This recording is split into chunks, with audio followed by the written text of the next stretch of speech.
Then the Israelites traveled to the plains of Moab and camped along the Jordan across from Jericho. Now Balak son of Zippor saw all that Israel had done to the Amorites, and Moab was terrified because there were so many people. Indeed, Moab was filled with dread because of the Israelites. The Moabites said to the elders of Midian, "This horde is going to lick up everything around us, as an ox licks up the grass of the field." So Balak son of Zippor, who was king of Moab at the time, sent messengers to summon Balaam son of Beor, who was at Pethor, near the Euphrates River, in his native land. Balak said, "A people has come out of Egypt. They cover the face of the land and have settled next to me. Now come and put a curse on these people, because they are too powerful for me. Perhaps then I will be able to defeat them and drive them out of the land. For I know that whoever you bless is blessed, and whoever you curse is cursed." The elders of Moab and Midian left, taking with them the fee for divination. When they came to Balaam, they told him what Balak had said.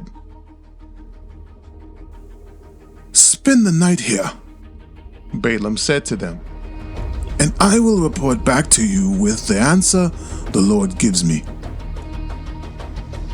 So the Moabite officials stayed with him. God came to Balaam and asked, "Who are these men with you?" Balaam said to God, "Balak son of Zippor, king of Moab, sent me this message. A people that has come out of Egypt covers the face of the land. Now come and put a curse on them for me. Perhaps then I will be able to fight them and drive them away." But God said to Balaam, "Do not go with them. You must not put a curse on those people, because they are blessed." The next morning Balaam got up and said to Balak's officials, "Go back to your own country, for the Lord has refused to let me go with you." So the Moabite officials returned to Balak and said, "Balaam refused to come with us." Then Balak sent other officials, more numerous and more distinguished than the first.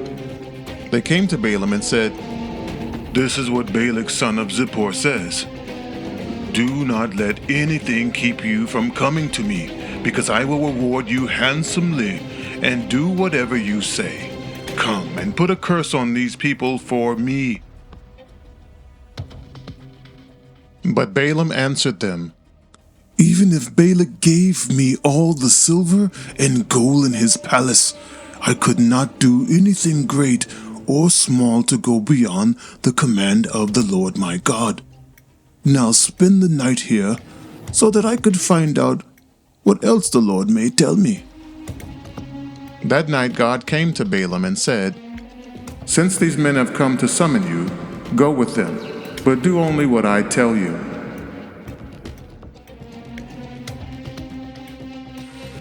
Balaam got up in the morning, saddled his donkey, and went with the Moabite officials. But God was very angry when he went, and the angel of the Lord stood in the road to oppose him. Balaam was riding on his donkey, and his 2 servants were with him. When the donkey saw the angel of the Lord standing in the road with a drawn sword in his hand, it turned off the road into a field. Balaam beat it to get it back on the road. Then the angel of the Lord stood in a narrow path through the vineyards, with walls on both sides. When the donkey saw the angel of the Lord, it pressed close to the wall, crushing Balaam's foot against it. So he beat the donkey again. Then the angel of the Lord moved on ahead and stood in a narrow place where there was no room to turn, either to the right or to the left. When the donkey saw the angel of the Lord, it lay down under Balaam, and he was angry and beat it with his staff.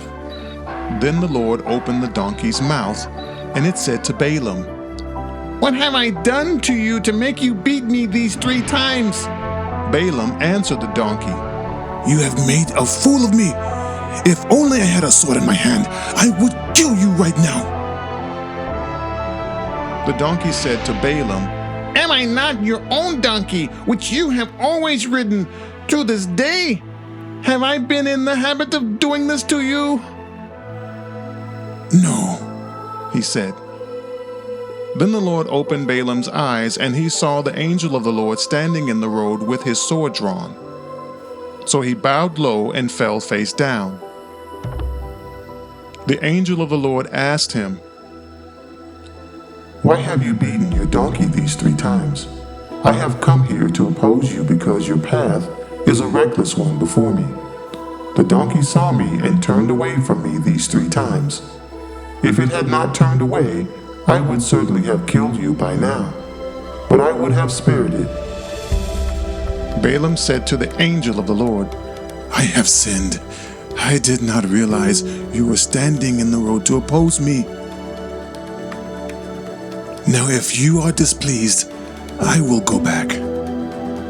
The angel of the Lord said to Balaam, Go with the men, but speak only when I tell you.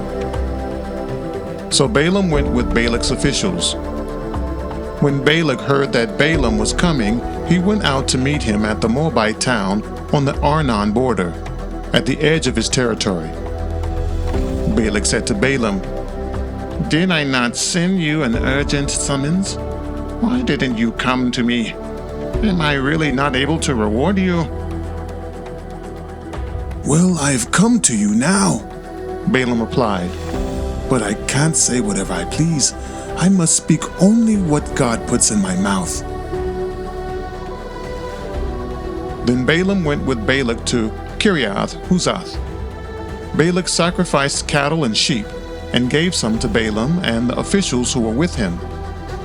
The next morning Balak took Balaam up to Bamoth Baal, and from there he could see the outskirts of the Israelite camp.